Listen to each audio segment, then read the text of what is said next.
The Knicks just dominated tonight. They finished at 127-98, and the numbers tell the whole story.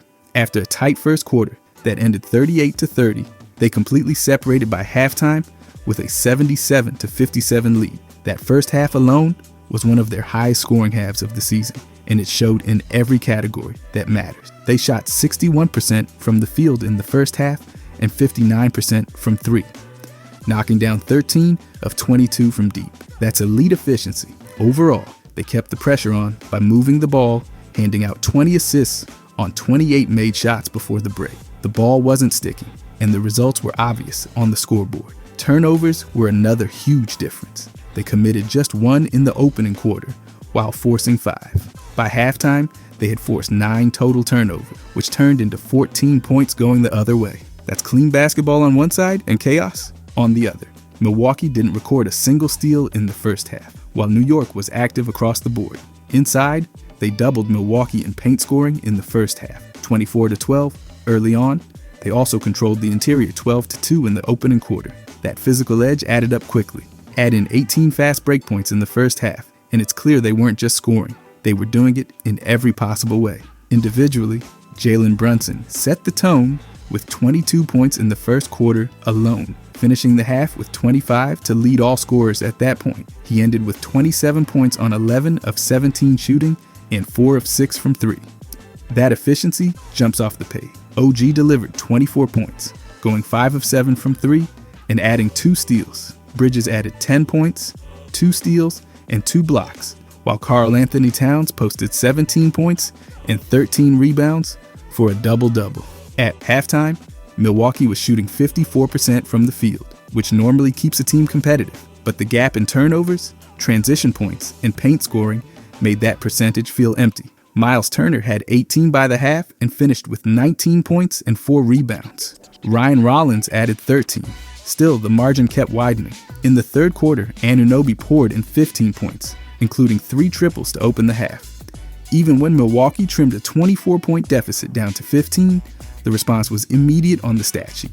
The lead climbed back to 22 before the quarter closed at 103-83. By the fourth, the advantage stretched to 29. Bench units checked in with 6 minutes and 13 seconds left, and the final margin stayed comfortable. They finished with 4 blocks in the first half alone and kept piling on efficient scoring throughout. From shooting splits to turnover margin to paint dominance, every number pointed in one direction. Speaking of the Knicks, the other night during Knicks vs. Rockets, I actually traded that game live on Poly Market. Houston had the Knicks down 19. And if you watch this team, you already know. They're built to erase deficits. Their offense slows the game down, Brunson controls tempo, and they grind their way back. So when the market dropped the Knicks way down, while they were trailing big, that was my entry point.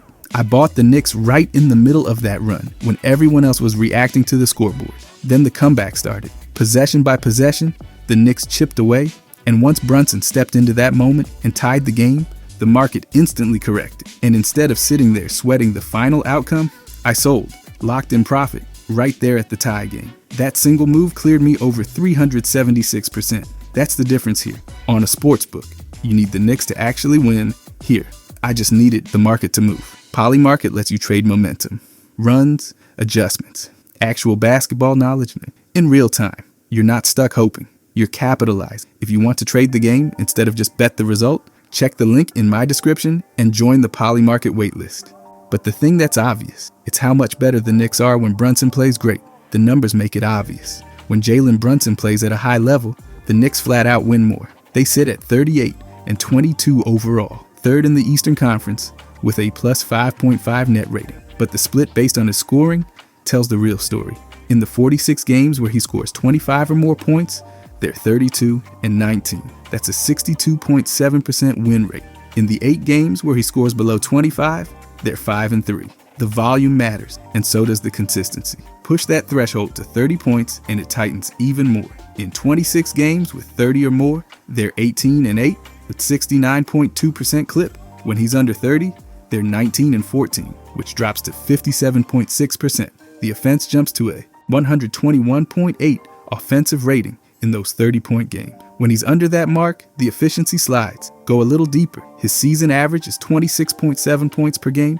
When he scores 27 or more, which he's done in 29 games, they're 22-7. That's 75.9%. They outscore opponents by 8.2 points per game in those contests. In the 25 games, under 27 points, they're 14-11, with a plus 3.1 margin. That's a 5-point swing in differential tied directly to his scoring crossing his own average. It's not just raw points. Efficiency flips everything. His true shooting percentage sits at 58.5% for the season. In the 28 games where he's above that mark, they're 21-7. The team offensive rating in those games climbs to 122.3. In the 26 games where he's below his average efficiency, they're 15-11 with a 116.1 offensive rating. That's over 6 points of offensive rating difference, depending on whether he's finishing efficiently. His presence alone changes outcomes. In 54 games he's played, they're 36-18, a 66.7% win rate. In the 5 games he's missed, they're 1-4. The scoring average without him drops to 108.4 points per game, compared to 117.1 on the season. They allow 118.6 without him, well above their 111.7 season average allowed. The net rating without him is negative 10.2. With him, it's strongly positive. That gap isn't subtle. Plus minus numbers drive it home. In wins, his average plus minus is plus 8.4. In losses, it's negative 5.2. When he posts a positive plus minus overall, which he's done in 38 games, they're 30-8. That's 78.9%. When he's negative 16 games, they're 6-10. The margin flips from plus 9.4 in positive games to negative 4.2 in negative ones. Define a good all-around game as 25 or more points, 5 or more assists, and a positive plus minus. He's done that 31 times. They're 25-6 in those games. That's 80.6%. In those outings, he averages 32.4 points, 7.2 assists, and shoots 49.2% from the field and 39.1% from 3. The production scales, and so does the winning. Game score over 25 is another marker. He's hit that 18 times. They're 15-3 in those games. That's 83.3%. When the advanced metrics spike, the wins follow. Playmaking adds another layer. In 22 games with 7 or more assists, they're 17-5. That's 77.3%. The team scoring in those games jumps to 124.2 points per game when he combines 5 or more assists with 4 or more rebounds. 28 games total, they're 21-7. That's 75%. The team three-point percentage in those contests climbs to 38.9%, above their 37.4 season average. Rebounding from the guard spot also correlates. In 15 games with 5 or more rebounds, they're 11-4. They out-rebound opponents 48.2 to 40.6 in those matchups. Extra possessions show up in the standing. Look at scoring tiers. In games under 20 points, just 3 total, they're 1-2. They average 110.3 points scored and give up 116.7. His average plus minus in those games is negative 4.7, between 20 and 24 points. 5 games, they're 3-2. Once he hits 25 to 29, 20 games, they're 14-6. At 30 to 34, 18 games, they're 12-6. Between 35 and 39, 5 games, they're 4-1. At 40 or more, 3 games, they're 2-1. The pattern holds. Higher tier scoring equals stronger team outcomes. Clutch production seals tight contests. He's totaled 128 clutch points across 14 clutch games. They're 9-5 in those games. He shoots 52.1% from the field in the final 5 minutes of close games within 5 points. He's recorded 12 game winning shots or assists in the final minutes, and the team is 10-2 in those games. In 4 overtime games, he averages 10.5 points in the extra period alone, and they're 4-0. Late scoring translates directly into wins. Advanced creation metrics underline the dependence. His usage rate is 30.7%, top 15 in the league. In 30-point games, that usage peaks at 34.2%, and his effective field goal percentage rises to 56.4%. He generates 62% of his points unassisted, highest among high usage scorers. He's 10th in the league in scoring at 26.7 per game and 20th in assists at 6.1. He's doing both at volume. He leads the team in win shares at approximately 8.2 through 54 games. His value over replacement player sits around 3.5. His box plus minus is plus 5.4. Top 10 in the league. Those aren't decorative numbers, they align with the win-loss splits. Even defensively, the margins show up. Opponents shoot 44.2% when he's the primary defender, below the league average of 45.9. In 22 games where he records at least one steal, the team defensive rating drops to 110.8, and they're 16-6. When he's active on that end statistically, the overall efficiency tighten. Home and road splits reflect the scoring bump. At home, where he averages 27.8 points, they're 22-8 with him active. On the road, he averages 25.0. The offensive consistency at home mirrors the higher scoring out. Before the All-Star break, he averaged 28.2 points over 30 games, and they were 21-9 in that stretch. After the break, his scoring dipped to 23.5 over 24 games, and they went 15-9. Still solid, but the higher scoring phase aligns with the higher win percent. In wins overall, he averages 28.4 points on 49.2% shooting and 39.8% from three. In losses, that drops to 23.2 points on 42.1% shooting and 32.6% from three. His true shooting falls from 61.2% in wins to 54.8% in losses. Assist to turnover ratio shifts from 3.1 in wins to 2.0 in losses. The efficiency gap mirrors the standings. When he's doubled, which happens on 28% of possessions, he still scores 1.12 points per possession after the dub. That keeps the offense afloat even under pressure. In games where his turnovers climb to 2.8 per game, mostly losses, the team record dips accordingly. Ball security and efficiency connect directly to results. The team pace even nudges upward in his high usage games, moving from 97.7 to 99.2. Fast break scoring rises from 13.6 to 14.2 points per game. Higher involvement from him doesn't slow them down, it sharpens them. Stack it all together and the pattern doesn't wobble. When he scores above his average, when his efficiency clears 58.5 true shooting, when his assists hit 7 or more, when his plus minus is positive, when his clutch scoring spikes, the Knicks win at rates hovering between 75 and 83%. When those markers fall, the win percentage drops toward the mid-50s or lower. The swing is massive over the course of a season. It's all in the data. Higher scoring tiers, higher efficiency bands, stronger assist totals, positive plus minus, elevated offensive rating, reduced defensive rating when he contributes steals, a 1-4 record without him, 36-18 with him. The connection between his performance level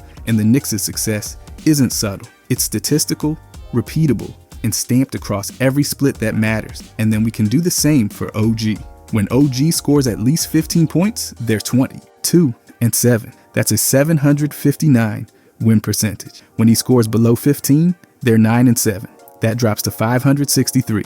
That swing alone tells the story. The offense scales up when his scoring crosses that 15-point line, and the results follow. Push it a little higher, and it gets even stronger. When he scores 17 or more, which is just above his 16-point per game average, they're 19-6. That's 760% basketball. In those games, they outscore opponents by 9.2 points per game. When he's under 17, they're 12-8, winning at 600% with a plus 2.8 margin. That's more than a 6-point gap in scoring margin, depending on whether he clears that number.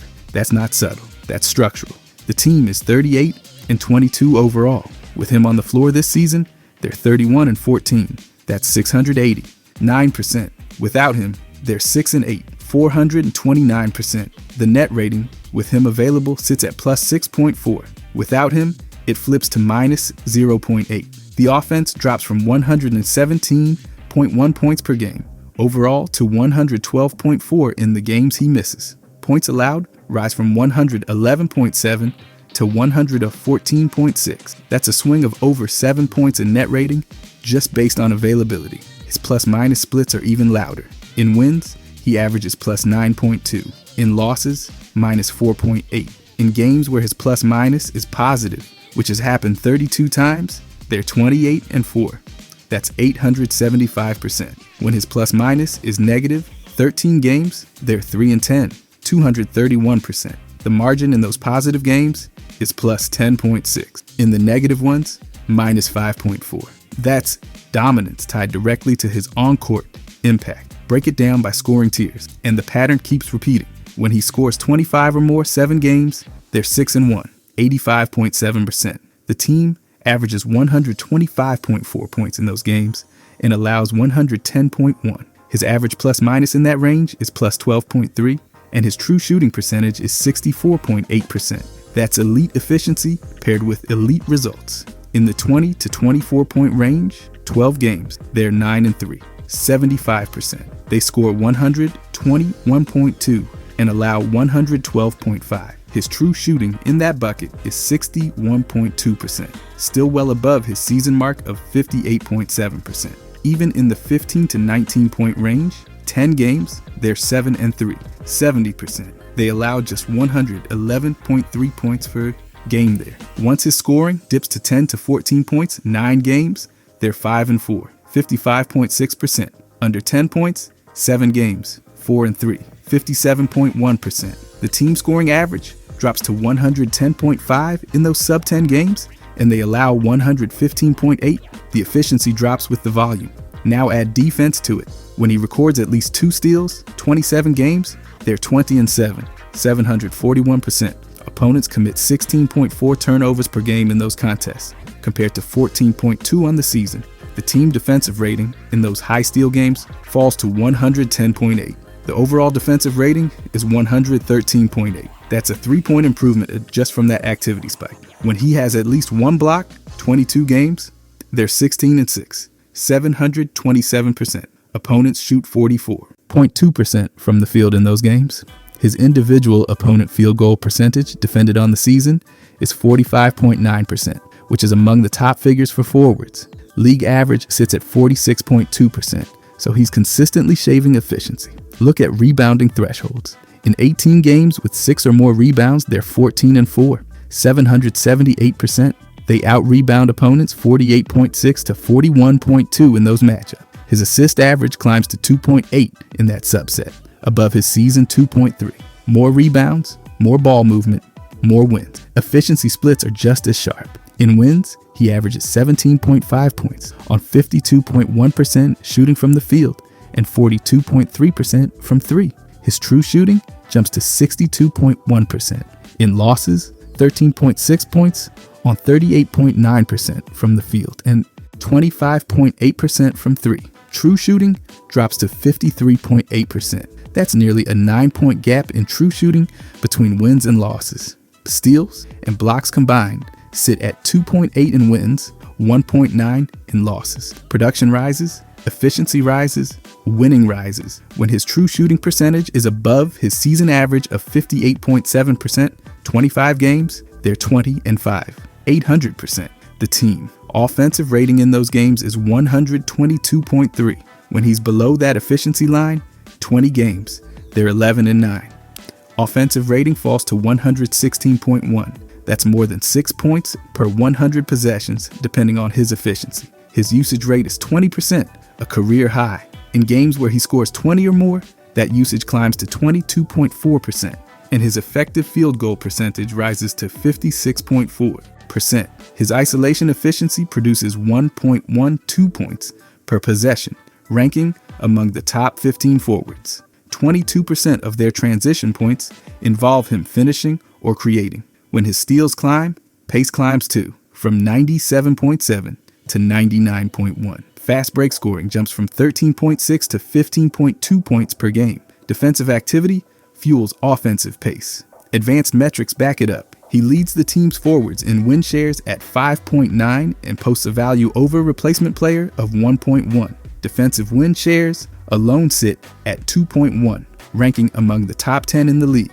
His box plus minus is plus 0.9 overall, but that number swings heavily depending on performance tier. In 18 games, defined as high impact across the box score, meaning at least 15 points, 5 rebounds, and 2 steals, they're 15-3, 833%. In those games, averages 22.4 points, 7.1 rebounds, and 3.2 steals on 51.2% shooting from the field and 41.7% from 3. That's across the board production tied to elite team outcomes. Game score over 20, 12 times, they're 10-2, 833% again. When his statistical output crosses that all-around threshold, the winning rate spikes above 800%.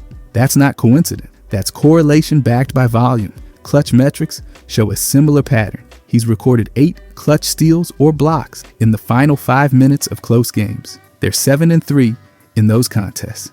In 3 overtime games, where he scored at least 8 points in the extra period, they won all 3. Late game defensive and scoring output translates directly to results. Home and road splits add more texture. At home with him active, they're 22-8. When he plays, at home, he averages 17.8 points compared to 14.2 on the road. The scoring bump at home aligns with the overall record boost. Pre-All-Star break, 25 games, he averaged 17.2 points and they went 18-7. Post-break, 20 games, 14.6 points with a 13-7 record.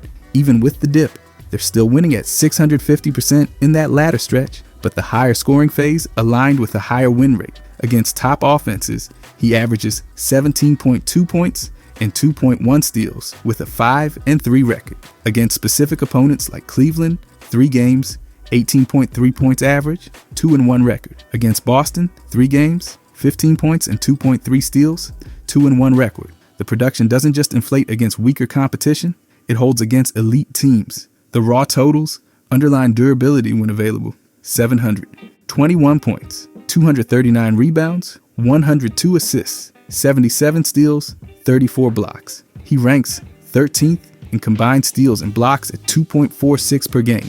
Top 15 in steals at 1.7 per game. Every time those defensive numbers rise above his average, the team win percentage rises with it. Even turnover context matters. In his high efficiency games, team turnovers drop to 12.1 compared to 13.6 on the season. Cleaner offense plus active defense equals margin. In those strong outings, team true shooting climbs to 62.4% and net rating jumps to plus 9.8 while he's on the court. The pattern repeats across every slice. Higher scoring tier equals higher offensive rating. Higher steal games equal lower defensive rating. Positive plus minus equals overwhelming team success. Efficiency above average equals 800% win rates. Availability alone shifts them from below 500 to near 700%. It doesn't rely on narrative. It's right there in the splits. When his scoring, efficiency, and defensive playmaking clear specific thresholds, they perform like a top-tier contender with margins pushing toward double digit. When those numbers dip, the margins shrink, the ratings fall, and the win percentage slides toward average. The difference between 9 and 7 and 22 and 7 isn't cosmetic. The gap between minus 0.8 net rating without him and plus 6.4 with him isn't cosmetic either. Add in the swing from 116.1 offensive rating in lower efficiency games to 122.3 in higher ones, and the statistical footprint becomes clear. When OG plays well by the numbers, not by vibes, not by narrative, but by measurable thresholds. In points, steals, efficiency, and plus minus. They win at rates hovering between 750 and 875%. When he doesn't hit those marks, they drift toward 500. The math keeps repeating, and it doesn't blink. But then let's do Shamet. Landry Shamet has played 34 of 59 games, and the raw team record in those games is 21-13. That's 618%. In the 25 games he missed, they're 16-9, 640%. On the surface, that looks neutral, but once scoring thresholds enter the picture, the difference sharpens fast. In the 15 games where he scores at least 10 points, they're 10-5. That's 667%. In the 19 games where he scores fewer than 10, they're 11-8, 579%. That's an 8.8 percentage point jump in win rate tied directly to whether he reaches double figures. For a rotation guard, averaging 9.8 points per game, that threshold matters. Across those 15 double-digit games, he averages roughly 15.9 points. That's more than 6 points above his season average. His field goal percentage in those outings pushes above 50%, and his three-point accuracy climbs into the mid-40s and beyond. Minutes often jump past 25 in those games, which reinforces the link between opportunity, efficiency, and team output. Zoom out to wins versus losses in all 34 appearances. In the 21 wins he's played in, he averages 11.3 points in 466 minutes. He shoots 51.3% from the field and 51.4% from three. That's not a small bump. That's elite perimeter efficiency. In the 13 losses, across 290 minutes, he averages 7.5 points on 34.1% from the field and 26.5% from three. The three-point drop alone is nearly 25%. points between wins and losses. When his jumper falls, they win. When it doesn't, the margin narrows or disappears. His season numbers sit at 9.8 points, 1.9 rebounds, and 1.5 assists in 22.2 minutes per game. He's shooting 45% overall and 41.8% from 3 on 177 attempts, converting 74 of them. His effective field goal percentage is 60.3%, and his true shooting percentage is 62.3%. Those are elite efficiency markers for a guard in his role, but those averages don't fully capture the peaks that align with team success. Take the 15 games with 10 or more points. In those contests, he accounts for 239 total points. In the 19 games under 10 points, just 95 total points. That's nearly 2.5 times the scoring production in fewer games. The win percentage follows that. Scoring jump. High volume 3-point games correlate strongly. When he hits at least 4 threes, those outings frequently land in the win column. Multiple games with 4 to 6 made threes feature positive plus-minus marks of +23, +22, +11. His season high of 36 points came on 12 of 19 shooting, 6 of 12 from 3, and a +11 in a 140 to 132 win. That's high volume, high efficiency, and a win. In another win, he scored 23 points on 8 of 13 shooting, 6 of 10 from 3, in a 112 to 100 win. In a 120 to 66 victory, he went 6 for 6 from 3, finishing with 18 points and a +23. Those aren't marginal contributions. Those are high-efficiency scoring bursts that stretch defenses and expand scoring margin. Across all wins he's played in, he's hit 56 of 109 three-point attempts, 51.4%. In losses, just 18 of 68, 26.5%. That's nearly double the accuracy in wins. The correlation is stark. At home, his numbers climb again. In 19 home games, he averages 11.5 points and shoots 48.5% from 3. On the road, 15 games, 7.7 points, and 33.8% from 3. The home efficiency aligns with stronger team offensive output in those games. When he spaces the floor effectively at Madison Square Garden, the offense reflects it. Monthly splits show February as his strongest stretch at 12.2 points per game on 47.5% from the field and 41.7% from 3. That surge aligns with continued team positioning near the top of the conference standings. Increased scoring and sustained efficiency coincide with steady winning. His low turnover rate also supports clean, offensive flow. 18 total turnovers across 34 games equals roughly 0.5 per game. Even in higher scoring outings, that number doesn't spike. He maintains shot efficiency without sacrificing ball security. That balance matters in tight margin. In the 15 double-digit games, the plus-minus profile trends positive more often than not. Multiple outings sit above +20. Even in a few losses where he scored 10 or more, his individual plus-minus remained positive, such as +14 in a 2-point loss. That suggests his scoring impact held, even if the final result didn't follow. Contrast that with sub-10-point games, where scoring dips and efficiency declined. The team still manages 11 wins in 19 of those, but the margin tightens. The win percentage drops from 667% to 579%. Offensive spacing naturally compresses when a 41.8% three-point shooter isn't. Hitting volume shots. His 9 starts show steady production, yet the bench roll amplifies efficiency spikes. In wins where he plays, 11.3 points on 51.3% shooting and over 51% from 3 create a high-value scoring profile. That level of shooting forces defensive adjustments and increases overall team scoring potential. Look at point distribution. In wins he's played in, he scored 237 total points.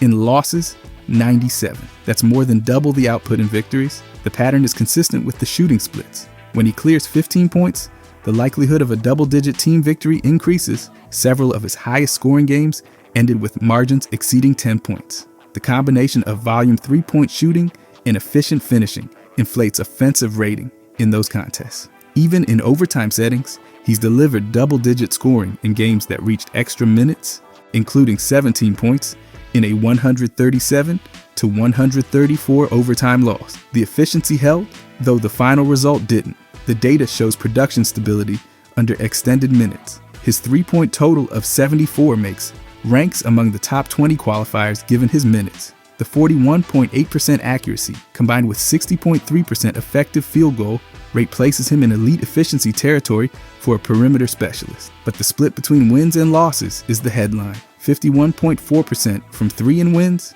versus 26.5% in losses isn't random fluctuation, it's outcome level variance. Minutes also tell part of the story. In higher scoring games, he frequently exceeds 25 minutes. In lower scoring games, minutes trend closer to or below 20. Increased floor time aligns with trust, rhythm, and scoring opportunity, which in turn aligns with victories. When isolating the 15 games above 10 points, the team's offensive pace and scoring output typically rise.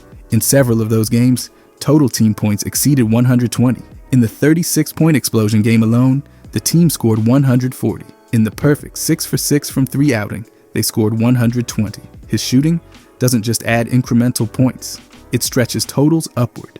Across the entire sample, his true shooting percentage of 62.3% reflects elite shot selection. In wins, that efficiency spikes further due to the elevated 3-point percentage. In losses, the true shooting dips alongside the field goal and 3-point percentage. The correlation between shooting accuracy and team result is direct. Defensively, his averages of 0.5 steals and 0.2 blocks remain steady regardless of scoring output. The impact difference is primarily offensive. When his perimeter efficiency rises, the teams win. Probability rises. Even looking at assist totals. In wins, he averages 1.6 assists compared to 1.3 in losses. The difference is modest, but paired with efficient scoring, it supports better offensive flow.